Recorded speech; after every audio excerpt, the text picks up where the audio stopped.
Class 9 physics chapter 4 के numericals हम लोग अगेन स्टार्ट कर रहे हैं। और हम जो अभी न्यूमेरिकल कर रहे हैं बच्चों, न्यूमेरिकल नंबर 5B है। ठीक है, इसमें कहा गया एक स्पैनर है। स्पैनर जो है उसकी लेंथ गिवन है आपको कितनी, स्पैनर की लेंथ कितनी है बच्चों, ये आपको गिवन है 0.3 मीटर है। कितना है बच्चों, 0.3 मीटर है। और ये स्पैनर जो है बच्चों प्रोड्यूस कर रहा है टॉर्क, कितना प्रोड्यूस कर रहा है टॉर्क, 300 न्यूटन मीटर का टॉर्क क्या कर रहा है बच्चों, प्रोड्यूस कर रहा है। आपको बताना है कितना फोर्स लगाया जाएगा, तो फोर्स फाइंड करना है बच्चों। इसके बाद कहना है स्पैनर की लेंथ कितनी होनी चाहिए, स्पैनर की लेंथ कितनी होनी चाहिए। तो इसको एल डैश से शो कर रहे हैं कि टॉर्क जो है ना वो कितना हो जाए, वो हो जाए 500 न्यूटन मीटर का टॉर्क हो जाए। ठीक है, ये आपके पास बच्चों क्वेश्चन मौजूद है। अब फिर इसको हम समझते हैं बच्चों कि स्पैनर की लेंथ क्या होता है। देखिएगा बच्चों, लेट सपोज बच्चों मैं इसको आपको एक स्पैनर बना के दिखाता हूँ। लेट सपोज देखिएगा जरा,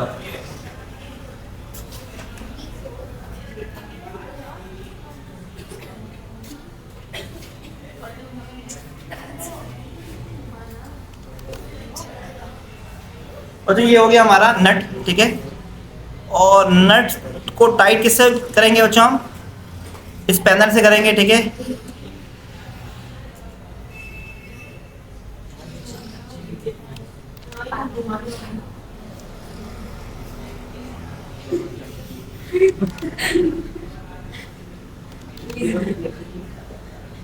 लेट बच्चों ये स्पैनर हो गया। ठीक है, एक मैं रफ डायग्राम बना रहा हूँ। ठीक है, अब जो स्पैनर की जो लेंथ होती है ना, स्पैनर की जो लेंथ होती है बच्चों, स्पैनर की जो लेंथ होती है, ये जो है बच्चों इसको हम कहेंगे, ये है फोर्स आर्म। क्या है बच्चों, ये स्पैनर की जो लेंथ है बच्चों इसको हम कहेंगे क्या है, ये फोर्स आर्म है। ठीक है, ऐसे ही ना बच्चों, क्योंकि टॉर्क कहाँ पे लगाया जाएगा, फोर्स कहाँ पे लगाया जाएगा, यहाँ से फोर्स लगाया जाएगा स्पैनर को। ठीक है, तो समझिएगा बात जो मैं आपको बताने वाला हूँ कि हम लगाएंगे स्पैनर का फोर्स यहाँ से। ठीक है, और घुमाव यहाँ से आएगा ना, ये क्या पॉइंट रोटेशन है, घुमाव यहाँ से आएगा। तो जहाँ पर फोर्स लगे और जहाँ से घुमाव है इसको हम क्या बोलते हैं, फोर्स आर्म। तो स्पैनर की लेंथ क्या बन गई, फोर्स आर्म। स्पैनर की लेंथ क्या बन गई बच्चों, फोर्स आर्म। तो ये हमारे पास जो लेंथ गिवन है ये फोर्स आर्म बन जाएगा। ठीक है, तो आपको आर पता है और टॉ पता है, तो फोर्स निकाल लेंगे किस तरीके से, फॉर्मूला हमारे पास मौजूद है बच्चों। क्या है फॉर्मूला, टॉ का फॉर्मूला होता है बच्चों आर इंटू एफ। ठीक है, अब टॉर्क कितना था बच्चों हमारे पास, देखो कितना था, 300 न्यूटन मीटर था ना। तो टॉर्क क्या हो गया, 300 मीटर हो गया।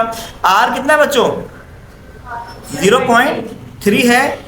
एफ पता नहीं है तो हमें एफ निकालना है। तो हम क्या करेंगे, 0.3 मल्टीप्लाई में यहाँ कर क्या हो जाएगा, डिवाइड हो जाएगा। और 300 जैसे था वैसे ही आ गया। अब आप क्या करेंगे बच्चों, 300 को 0.3 से क्या करेंगे, डिवाइड। 300 को 0.3 से क्या करेंगे बच्चों, डिवाइड। आपके पास फोर्स आएगा कितना, 1000 न्यूटन आ जाएगा। ठीक है, फोर्स कितना आएगा बच्चों, 1000 न्यूटन। कैलकुलेटर में कैलकुलेट लाजमी कीजिएगा आप सब। ठीक है बच्चों, ये था आपका पहला पार्ट। क्या था, अब दूसरे पार्ट में पता क्या कह रहे हैं, दूसरे पार्ट में कह रहे हैं कि बताइए हम अगर चाहते हैं टॉर्क कितना आ जाए, 500 न्यूटन मीटर आ जाए, तो कितनी लेंथ होनी चाहिए। ठीक है, तो बच्चों आपको पता है टॉर्क का फॉर्मूला क्या होता है, आर क्रॉस एफ। अब मैं यहाँ पे ना डैश लगा देता हूँ। ठीक है, क्योंकि सेकंड कंडीशन है ना हमारी, क्या है, सेकंड कंडीशन है। तो पहली कंडीशन में टॉर्क की वैल्यू 300 थी, आर की वैल्यू 0.3 थी और एफ हमें निकाल लिया हमने। अब चेंज हो जाएगा, कंडीशन क्या हो रही है, चेंज। टॉर्क कितना बच्चों, अब टॉर्क है 500, कितना है बच्चों, 500 है। ठीक है, अच्छा अब आपको पता है बच्चों आर डैश क्या हो जाएगा, एल डैश क्या हो जाएगा, लेंथ चेंज हो रही है।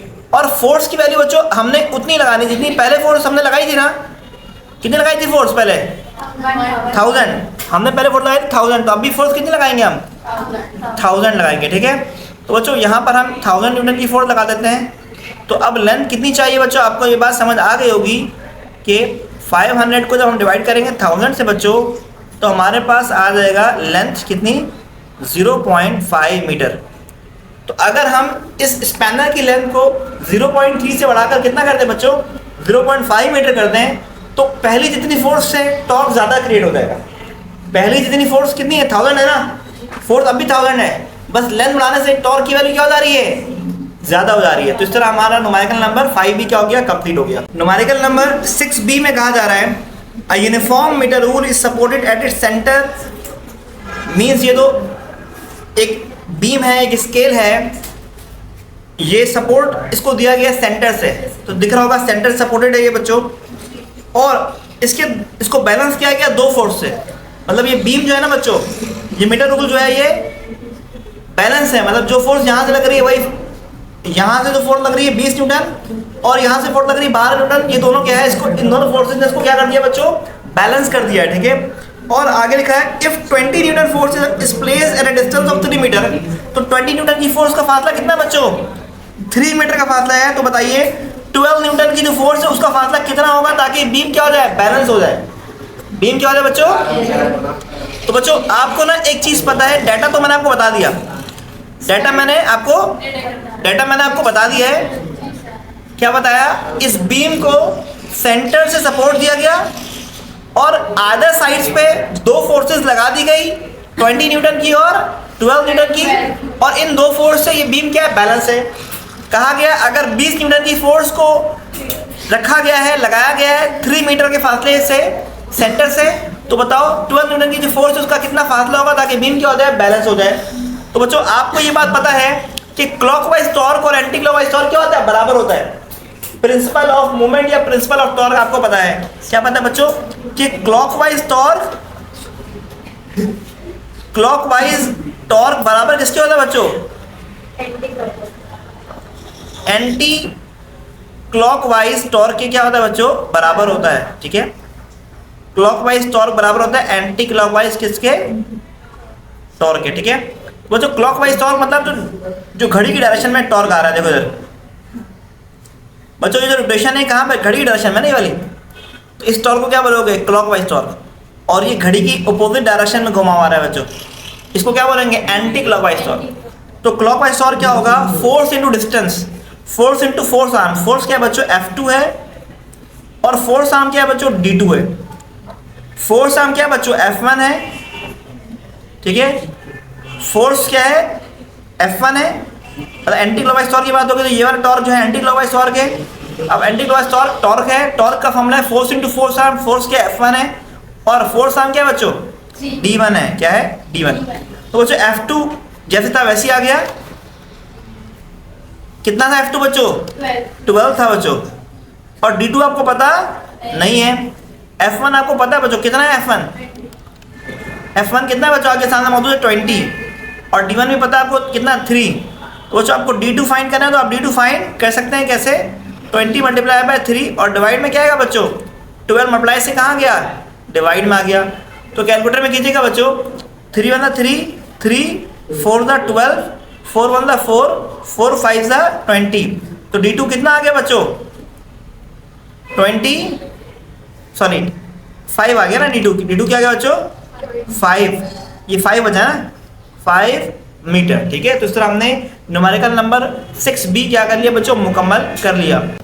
न्यूमेरिकल नंबर 8b स्टार्ट कर रहे हैं बच्चों। इसमें कहा गया mechanic uses a double spanner to turn a nut, he applies a force of 15 newton at each. मतलब यहाँ पर लेट सपोज टायर जो है उसका नट है, ठीक है, और आप जो है ना आधे साइड्स पे इधर डाउनवर्ड इधर अपवर्ड फोर्स लगा रहे हो, इधर डाउनवर्ड इधर अपवर्ड फोर्स लगा रहे हो। यहाँ पे भी फोर्स लगा रहे हो आप, कितनी, 15 न्यूटन है, यहाँ भी फोर्स लगा रहे हो 15 न्यूटन। तो कपल फोर्स कितना हो गया बच्चों, कपल फोर्स कितना हो गया, 15 न्यूटन। याद रखिएगा कपल फोर्स का मतलब दो फोर्सेस जो इक्वल एंड अपोजिट होंगे, और वो दोनों फोर्सेस जो है वो पैरेलल होंगे और लग रहे होंगे अपोजिट लाइंस के ऊपर, तो प्रोड्यूस करेंगे कपल। क्या प्रोड्यूस करेंगे, कपल। बॉडी इस स्पैनर में क्या आ जाएगा बच्चों, टर्निंग आ जाएगी, टॉर्क आ जाएगा, इसको बोलेंगे टॉर्क ऑफ कपल। अच्छा डबल आर्म स्पैनर जो है बच्चों, इसमें टॉर्क कितना प्रोड्यूस हुआ है, लिखा हुआ है ही applies a force of 15 newton each. दोनों तरफ फोर्स लगा रहे 15 न्यूटन, और प्रोड्यूस कितना कर रहा है टॉर्क बच्चों, producing a torque of 60 newton metre. इसके बाद कहा गया what is the length of the moment arm of couple. आपको ये लेंथ फाइंड करनी है, ठीक है। ये जो दो फोर्स के दरमियान का जो फासला है इसको बोलते हैं कपल आर्म। ये लेंथ बन जाएगा, क्या बन जाएगा, लेंथ बन जाएगा, ठीक है। तो लेंथ क्या करना है बच्चों, फाइंड करना है। तो सॉल्व करते हैं इसको हम लोग। टॉर्क का फॉर्मूला होता है टॉर्क ऑफ कपल का F इंटू डी। तो बच्चों टॉर्क की जगह लिखेंगे 60, F की जगह लिखेंगे 15 और D आपको क्या करना है, फाइंड करना है। और D क्या है बच्चों, लेंथ ऑफ द स्पैनर बन जाएगा। ठीक है, क्या बन जाएगा, D। ठीक है, मतलब कपल आर्म है, आर्म ऑफ कपल है और ये लेंथ ऑफ द स्पैनर बन जाएगा बच्चों 60 वैसे ही आ गया, 15 डिवाइड हो गया तो लेंथ ऑफ द स्पैनर आपके पास आ गया होगा 4 मीटर। ठीक है, तो इस तरह आपने क्या कर लिया, मुकम्मल कर लिया सवाल। बस एक बात का ख्याल रखना बच्चों, नट यहाँ पर लगा हुआ है।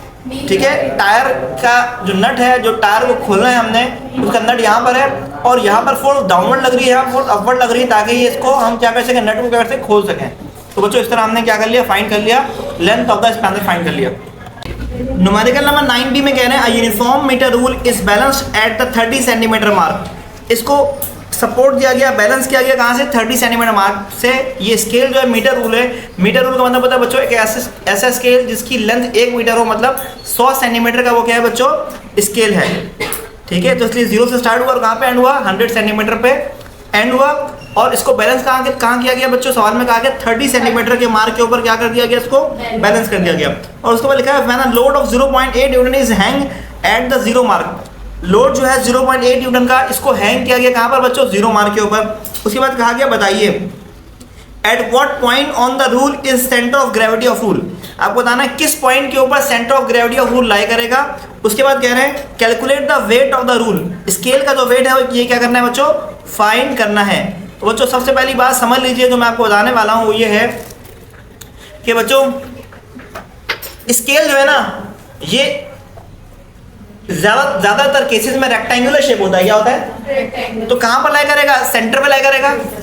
इस स्केल का वेट कहाँ लाई करेगा बच्चों, सेंटर पे। इसीलिए मैंने 0 और 100 के बीच में क्या आएगा, 50 आएगा ना। तो मैं लिख देता हूँ यहाँ पर कि सेंटर में लाई करेगा centre of gravity of metre rule. तो लिख देता हूँ द सेंटर ऑफ ग्रेविटी,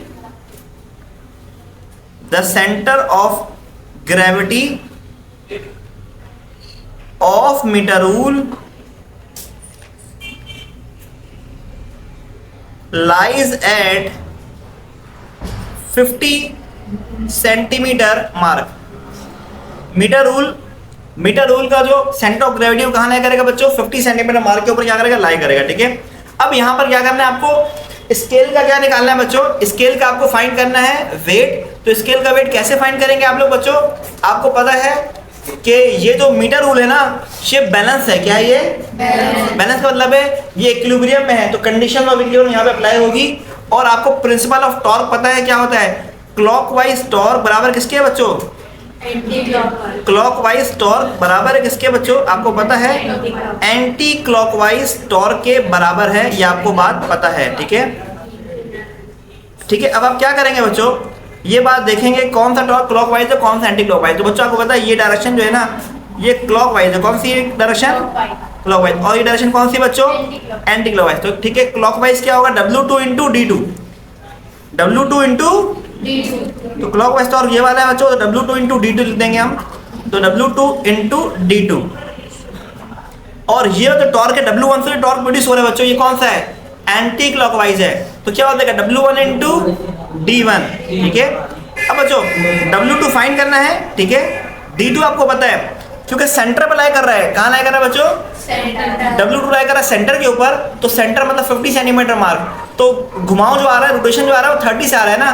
तो 30 और 50 के दरम्यान में कितना फासला होगा, 20 होगा। इसलिए D2 क्या बोला, 20। ठीक है, W1 कितना गिवन है बच्चों आपको, 0.8 और D1 कितना बच्चों आपको गिवन, 30 सेंटीमीटर गिवन है। क्या गिवन है, तो बच्चों क्या करना है आपको, W2 फाइंड करना है ना। तो मैं यहाँ लिख रहा हूँ बच्चों, W2 फाइंड करना है तो क्या करेंगे, 0.8 को मल्टीप्लाई करेंगे किससे, 30 से, और डिवाइड किससे करेंगे बच्चों, 20 से। तो कैलकुलेटर में मुझे बताइएगा क्या वैल्यू आ रही है, पहले मल्टीप्लाई करिएगा फिर इक्वल टू दबाइएगा। उसके बाद क्या करना है, डिवाइड बाय 20 करना है। कौन कर रहा है कैलकुलेटर में, जल्दी कीजिएगा बच्चों, मुझे बताइए क्या आ रहा है। 0 0 कैंसिल। ठीक है, और 3 2 1 2, यहाँ पर 1.5 आ जाएगा, 1.2 आ जाएगा मल्टीप्लाई करने के बाद। ठीक है, क्या आ जाएगा बच्चों, 1.2 न्यूटन आएगा weight of the metre rule.